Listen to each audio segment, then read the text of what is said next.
They were being pulled in every direction. Mystical teachings, man-made rules, secret knowledge, whispers of more, but at what cost? A church under pressure, searching for truth in a world clouded by deception.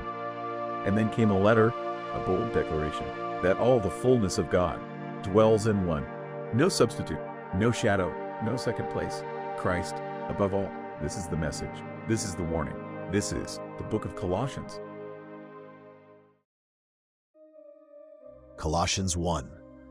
Paul, an apostle of Jesus Christ by the will of God, and Timotheus our brother, to the saints and faithful brethren in Christ which are at Colossus, grace be unto you and peace from God our Father and the Lord Jesus Christ. We give thanks to God and the Father of our Lord Jesus Christ, praying always for you, since we heard of your faith in Christ Jesus, and of the love which ye have to all the saints, for the hope which is laid up for you in heaven, whereof ye heard before in the word of the truth of the gospel, which is come unto you, as it is in all the world, and bringeth forth fruit as it doth also in you, since the day ye heard of it, and knew the grace of God in truth. As ye also learned of Epaphras our dear fellow servant, who is for you a faithful minister of Christ, who also declared unto us your love in the Spirit. For this cause we also, since the day we heard it, do not cease to pray for you, and to desire that ye might be filled with the knowledge of his will in all wisdom and spiritual understanding, that ye might walk worthy of the Lord unto all pleasing, being fruitful in every good work, and increasing in the knowledge of God, strengthened with all might, according to his glorious power, unto all patience and long-suffering with joyfulness, giving thanks unto the Father, which hath made us meet to be partakers of the inheritance of the saints in light, who hath delivered us from the power of darkness, and hath translated us into the kingdom of his dear Son, in whom we have redemption through his blood, even the forgiveness of sins, who is the image of the invisible God, the firstborn of every creature. For by him were all things created, that are in heaven and that are in earth, visible and invisible, whether they be thrones or dominions or principalities or powers. All things were created by him, and for him, and he is before all things, and by him all things consist.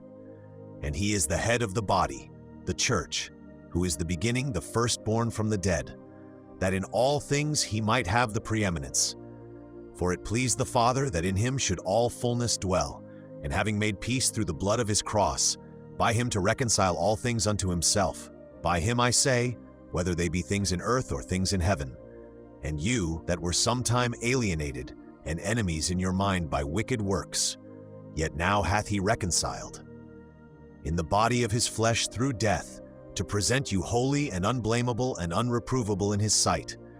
If ye continue in the faith grounded and settled, and be not moved away from the hope of the gospel, which ye have heard, and which was preached to every creature which is under heaven, whereof I, Paul, am made a minister, who now rejoice in my sufferings for you, and fill up that which is behind of the afflictions of Christ in my flesh for his body's sake, which is the church, whereof I am made a minister, according to the dispensation of God which is given to me for you, to fulfill the word of God, even the mystery which hath been hid from ages and from generations, but now is made manifest to his saints, to whom God would make known what is the riches of the glory of this mystery among the Gentiles, which is Christ in you, the hope of glory, whom we preach, warning every man and teaching every man in all wisdom, that we may present every man perfect in Christ Jesus, whereunto I also labor, striving according to his working, which worketh in me mightily.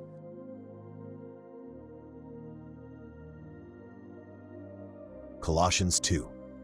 For I would that ye knew what great conflict I have for you, and for them at Laodicea, and for as many as have not seen my face in the flesh, that their hearts might be comforted, being knit together in love, and unto all riches of the full assurance of understanding, to the acknowledgement of the mystery of God and of the Father and of Christ, in whom are hid all the treasures of wisdom and knowledge.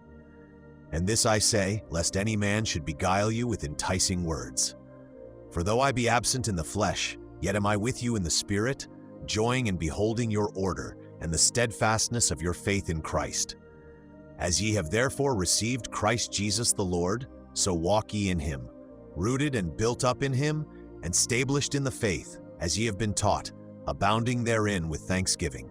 Beware lest any man spoil you through philosophy and vain deceit, after the tradition of men, after the rudiments of the world, and not after Christ.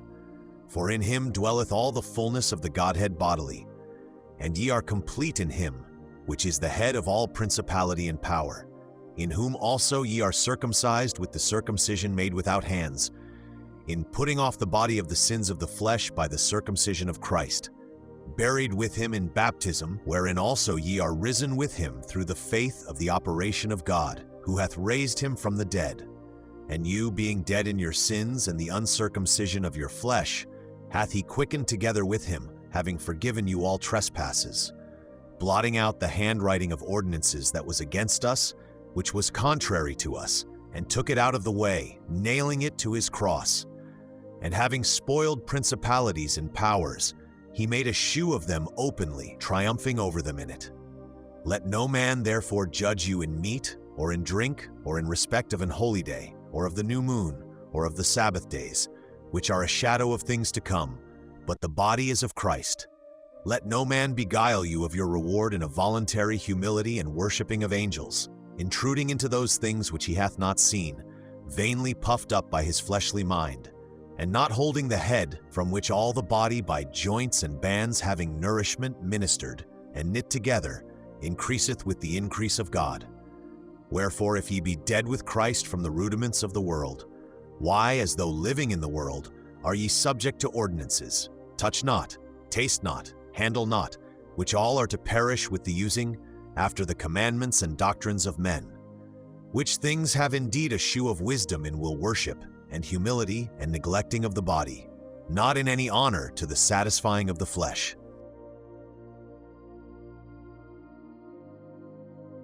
Colossians 3. If ye then be risen with Christ, seek those things which are above, where Christ sitteth on the right hand of God. Set your affection on things above, not on things on the earth. For ye are dead, and your life is hid with Christ in God. When Christ, who is our life, shall appear, then shall ye also appear with him in glory.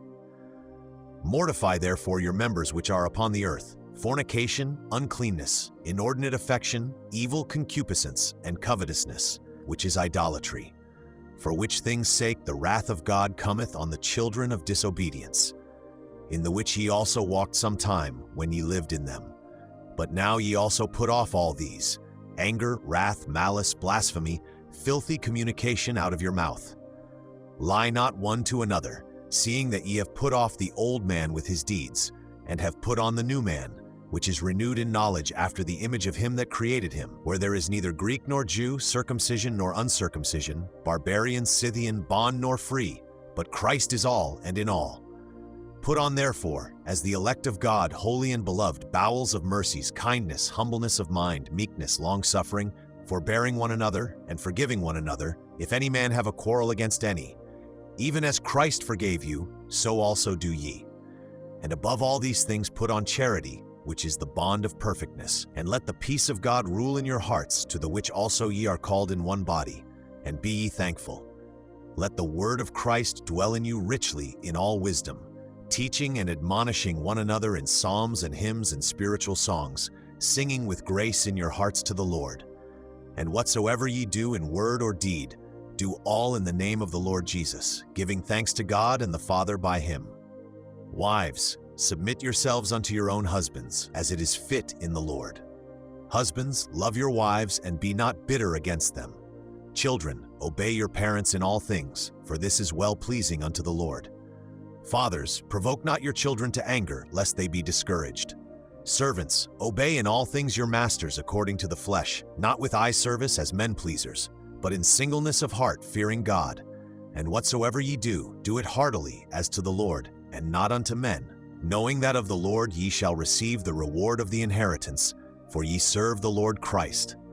But he that doeth wrong shall receive for the wrong which he hath done, and there is no respect of persons.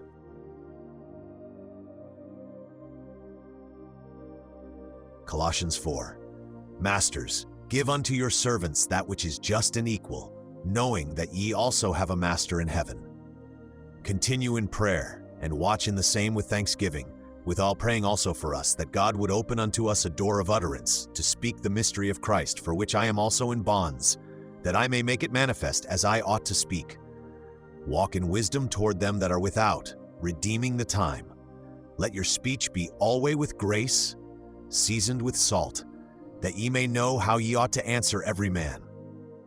All my state shall Tychicus declare unto you, who is a beloved brother, and a faithful minister and fellow servant in the Lord, whom I have sent unto you for the same purpose, that he might know your estate and comfort your hearts, with Onesimus, a faithful and beloved brother, who is one of you.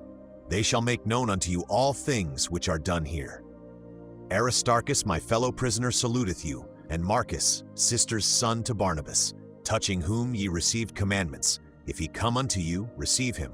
And Jesus, which is called Justus, who are of the circumcision.